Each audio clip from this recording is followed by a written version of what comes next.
Memasuki hari ketiga, pengukuran tanah di Desa Wadas, Purworejo, Jawa Tengah terus dilanjutkan. 10 tim dikerahkan dari BPN, dikawal ketat personel TNI dan Polri. Diperkirakan pengukuran tanah untuk pengerukan bahan pembangunan waduk atau bendungan dapat segera rampung. 76 bidang tanah ditargetkan selesai diukur di hari ketiga. Di luar itu, BPN Purworejo menyebut sudah 270 bidang tanah yang diukur dari target 346. Sebelumnya, Gubernur Jawa Tengah Ganjar Pranowo menjelaskan, pengukuran tanah dilakukan pada bidang tanah milik warga yang sudah setuju. Ganjar pun sudah menemui sebagian warga Desa Wadas. Namun, Ganjar juga mengaku akan menggelar pertemuan kembali, kali ini dengan warga yang selama ini menolak penambangan batu andesit untuk pembangunan bendungan. Dalam program Rosi, Kamis malam, Gubernur Jawa Tengah Ganjar Pranowo juga berdialog dengan salah seorang perwakilan warga penolak penambangan tanah yang sempat ditahan polisi. Adalah Yaya Yatmaka. Aktivis di era Orde Baru ini juga mengungkapkan kejadian sebelum Gubernur Jawa Tengah menyambangi Desa Wadas untuk menggelar pertemuan dengan warga Desa Wadas. Mas Ganjar hadir ke sana itu yang ditemui adalah hanya pihak pro dari tambang. Dan Mas Ganjar tidak bertanya gitu, ini dari kelompok mana nih, gitu. Karena yang kami tahu tidak ada satupun atau hanya sedikit dan takut untuk kemudian tampil dan datang ke sana. Karena sudah terkondisi semua orang takut untuk keluar rumah.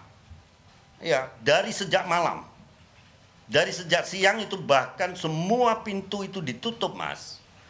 Dan itu Mas Ganjar datang di tempat yang indah kayak gitu, itu surga itu kayak gitu, air mengalir deras dan seterusnya. Di bukit yang akan digasak itu hijau penuh hutan itu tapi yang hadir di situ itu orang-orang dari pihak pro yang dikondisikan sedemikian rupa dari sejak sebelumnya. Ganjar pun mengonfirmasi memang saat pertemuan Ganjar bertemu dengan warga yang pro alias mendukung pertambangan di Desa Wadas. Makanya saya sampaikan, loh, kalau ini sudah ada di situ, orangnya duduk di situ, dalam hati kecil saya sudah tahu. Pasti ini orang yang sudah disiapkan, yang sudah duduk, yang mereka sudah diukur. Maka pembicaraan saya sebentar saja. Karena saya kemudian Pak Ganjar ini yang masyarakat sudah diukur itu disampaikan. Yang lain mana? Terus saya pada saat pertama yang lain mana? Ini aja Pak begitu. Ya sudah, terus saya akhiri maka perbincangan saya tidak banyak. Dan saya penolakan pembukaan lahan tambang andesit di Desa Wadas terjadi sejak 2017 dan Pemprov Jateng mengakui proses komunikasi sudah sejak beberapa tahun sebelumnya. Proyek bendungan yang direncanakan pemerintah pusat pun terus lanjut.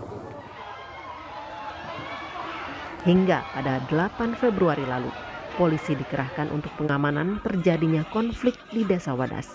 Namun justru memicu kericuhan dan 60-an warga ditangkap polisi meski sudah dibebaskan kembali sehari kemudian. Konflik di Desa Wadas ini pun menjadi sorotan publik. Komunikasi baik dengan pengamanan tanpa melanggar hak asasi warga memang diperlukan hingga tercapai win-win solution demi melancarkan pembangunan bendungan sebagai program strategis nasional. Tim Liputan, Kompas TV. Kisruh lahan tambang di Desa Wadas untuk material pembangunan bendungan bener di Purworejo menjadi sorotan publik. Pengerahan polisi dalam jumlah besar diikuti penangkapan puluhan warga yang menolak tambang andesit juga dinilai berlebihan. Kami akan membahasnya bersama Ketua Indonesia Police Watch IPW, Mas Sugeng Teguh Santoso, dan anggota Komisi 3 DPR RI fraksi P3, Pak Arsul Sani, dan nanti juga akan hadir rencananya tenaga ahli utama Kantor Staf Kepresidenan Ali Mohtar Ngabalin, namun sampai saat ini masih belum tersambung dengan Bang Ali Mohtar Ngabalin. Selamat pagi Pak Arsul dan juga Pak Sugeng. Selamat pagi. Assalamualaikum Mas Timothy. Waalaikumsalam. Pak Arsul, saya langsung ke Pak Arsul nih, ingin mengetahui bagaimana hasil temuan dari Komisi 3 yang langsung bertolak kemarin dan berbicara dengan warga di Desa Wadas. Apa yang didapatkan oleh Komisi 3 terkait dengan apa yang terjadi kemarin itu, Pak? Ya, pertama yang kami bertemu itu adalah dua kelompok warga. Jadi kami tidak hanya bertemu dengan yang pro saja. Tetapi ketika kami bertemu dengan yang pro, memang mereka berkumpul di masjid, sama seperti yang tadi Pak Gubernur Ganjar Pranowo sampaikan, terkesan sudah disiapkan. Nah, warga yang kontra, ini kami temui dengan cara kami datangi rumahnya, karena memang masih ada semacam trauma lah begitu atas kejadian dilakukannya upaya paksa. Nah, tetapi alhamdulillah ya warga-warga yang kontra bisa kami dengarkan dan mereka bebas juga, terutama ibu-ibunya yang luar biasa. Mereka saya kira juga memang memiliki alasan ya kenapa tidak setuju. Rata-rata yang tidak setuju itu adalah warga yang memang penduduk di situ, bertempat tinggal di situ dan menggantungkan hidupnya ya dari tanah dari kawasan yang memang ada di Desa Wadas itu, dari berkebun. Nah, itulah yang mereka sampaikan. Ada yang kami jumpai misalnya setuju tetapi tidak tinggal di situ ya. Jadi kan tentu kan memang beda ya concern terhadap lingkungan. Nah, ini menjadi tentu tugas pemerintah ya untuk terus-menerus mengedepankan dialog, bukan kemudian katakanlah membawa polisi apalagi Dalmas yang itu tentu menimbulkan paling tidak dilakukan apa-apa saja sudah takut masyarakatnya ya.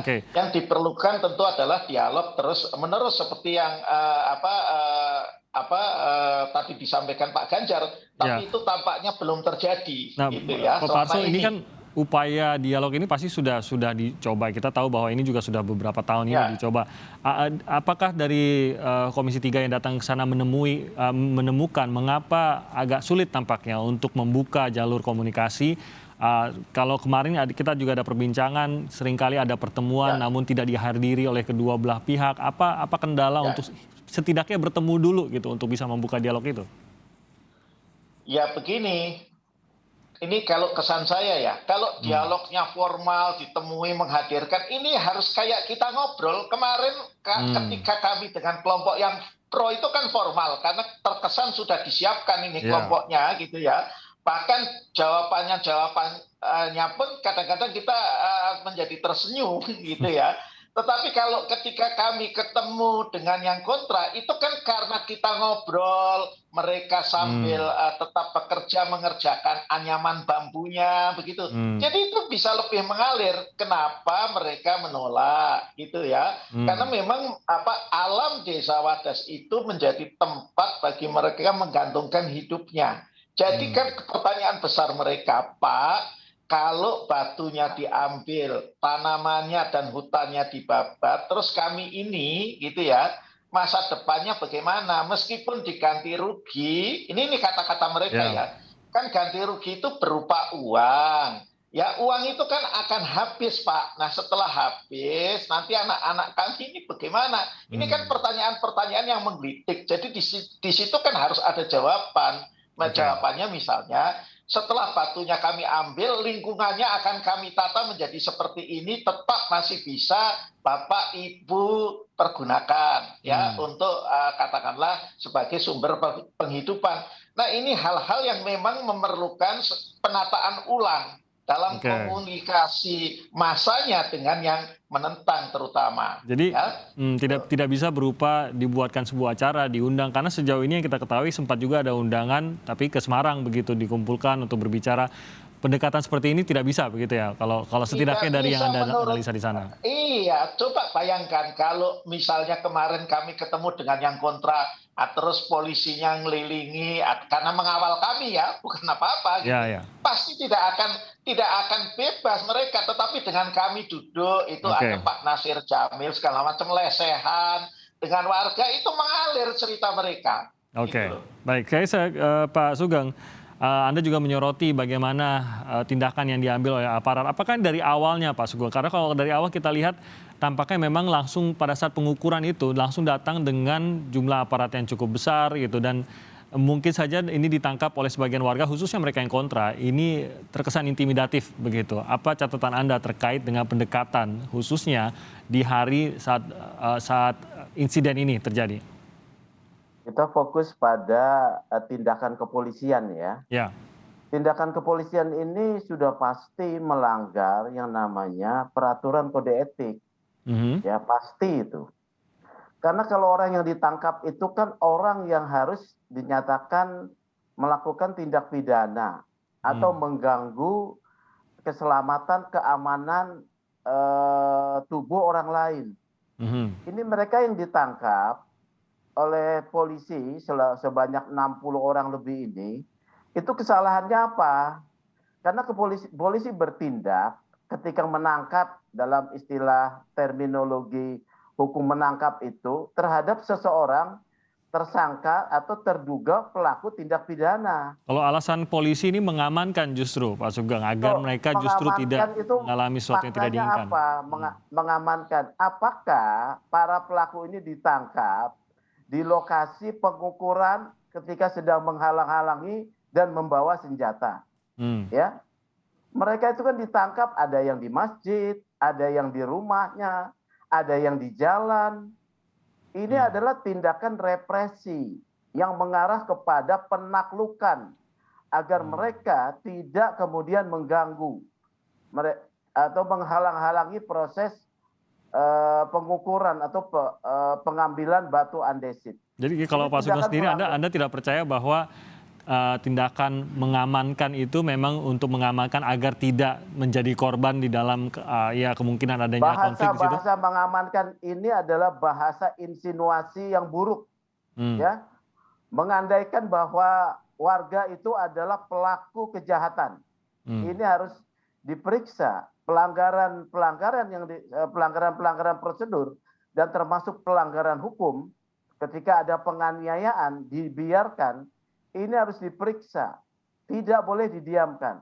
Saya mengapresiasi Komisi 3 untuk ketemu, tetapi tidak sebatas kongko-kongko, harus juga mengarahkan dugaan tindakan pelanggaran yang mengarah kepada tindakan penganiayaan fisik diproses sampai pada 2 level, ya, sampai pada 2 level. Karena anggota-anggota di bawah yang berpakaian preman maupun berpakaian dinas itu bertindak bukan atas maunya mereka, atas perintah, ya. Jadi ini harus diungkap. Bahkan saya mendorong Komnas HAM untuk melakukan penyelidikan adanya dugaan pelanggaran HAM di sini, hak atas lingkungan yang kemudian mereka menolak, ya, tanahnya ataupun kebunnya diambil alih. Jadi penghormatan, ya Pak Sugeng, berarti kalau saya mengambil dari kata-kata Anda percaya bahwa tindakan aparat pada saat itu bukanlah sesuatu yang muncul dari personil sendiri, tapi memang arahannya seperti itu, begitu Pak Sugeng? Tidak ada personil yang bertindak tidak atas perintah, ya. Bahkan ketika mau memasuki wilayah tersebut, saya mendapatkan informasi, mereka sudah melakukan persiapan, kemudian mematikan lampu, ya. Kemudian katanya ada penghambatan internet. Ini kan mengandaikan wilayah tersebut sebagai wilayah musuh yang harus ditaklukkan. Ini tidak benar. Ya, tindakan-tindakan ini tindakan represi. Kita mengingat kembali pada zaman Orde Baru. Mas Asrul ini salah satu dulu pembela umum di LBH. Sudah paham seperti itu. Saya juga juniornya di LBH. Sudah paham tindakan-tindakan seperti ini. Oleh karena itu, Kapolri harus mengevaluasi tindakan di bawah pimpinan Kapolda Jateng dan juga Kapolres Purworejo ini. Tidak bisa diabaikan seperti ini. Nah, seperti yang dikatakan Pak Sugeng, Pak Arsul, bahwa ini juga harus menjadi sorotan. Beberapa detail dari persiapan, khususnya apa yang dilakukan oleh kepolisian pada saat insiden ini terjadi. Ya, tadi Pak Sugeng menggunakan kata-kata yang menurut saya cukup keras sebenarnya, menyamakannya dengan apa yang dilihat pada saat Orde Baru. Nah, tanggapan dari Komisi 3 sendiri terkait peristiwa beberapa detail itu tadi, bagaimana pendekatan yang digunakan oleh aparat ini, apakah akan lebih didalami lagi? Ya, kan tadi saya sampaikan bahwa pagi ini kami akan bertemu, kami masih di Semarang ini, ya, Komisi 3, dan pagi ini akan rapat dengan Kapolda, Gubernur, dan juga informasinya akan hadir juga Pangdam serta Kepala Balai Besar Wilayah. Tentu yang disampaikan masukan hal-hal karena kami itu bukan hanya sekedar mendapatkan informasi, artinya tidak berbasis data sekunder. Kami ini mendapatkan data primer berupa keterangan langsung, ya, dari warga, termasuk dari warga yang ditahan, dari teman-teman LBH bahkan yang ditahan, yang bukan ditahan ya, ditangkap di bawah paksa. Itu tentu ini akan kami sampaikan, ya. Dan hal-hal yang disampaikan oleh Mas Sugeng itu saya yakin Pak Kapolri sudah memahamilah, dan beliau tanpa diminta pun itu tentu akan menurunkan tim propamnya, ya, ada tidak di sana pelanggaran. Saya kira Pak Kapolri ini cukup tegas kalau kita lihat dari beberapa kasus belakangan. Bahkan komitmen beliau di rapat kerja minggu lalu dengan kami di Komisi 3 bahwa para anggota Polri yang menyimpang di dalam melakukan tupoksinya, tugas pokok dan fungsinya itu ya tentu akan ditindak. Gitu. Ya, tetapi tentu kan proses pemeriksaan dan proses mendengarkan dari semuanya kan harus dilakukan. Antara lain juga tentu kemudian mendengarkan dan juga meneliti apa yang nanti akan kami sampaikan secara langsung kepada para petinggi Polri di Jawa Tengah ini. Apakah Pak Arsul akan juga setuju bahwa paling tidak apa yang terungkap dalam peristiwa tersebut, tadi Pak Sugeng mengatakan bahwa ini sudah mulai mengarah ke tindakan yang represif begitu. Ini kan kata-kata yang cukup sensitif mengingat sejarah kita gitu, Pak Arsul. Jadi mungkin ini memang perhatiannya memang harus khusus sekali dan jangan sampai seperti kata Pak Sugeng tadi, ini justru memang diarahkannya demikian, bukan sebuah tindakan yang diambil di lokasi oleh personil. Ya, kami kan tentu menyimpulkan langsung berdasarkan apa yang kami dapatkan kemarin, bukan berdasarkan pemberitaan atau informasi dari pihak lain, ya. Nah, di sana memang yang kami lihat ada upaya paksa. Saya pakai istilah itu. Dan yang disampaikan Mas Sugeng memang benar, ya. Upaya paksa dilakukan bukan terhadap orang yang sedang atau akan melakukan atau diduga akan melakukan tindak pidana. Ini kan lagi mujahadah di masjid, ya.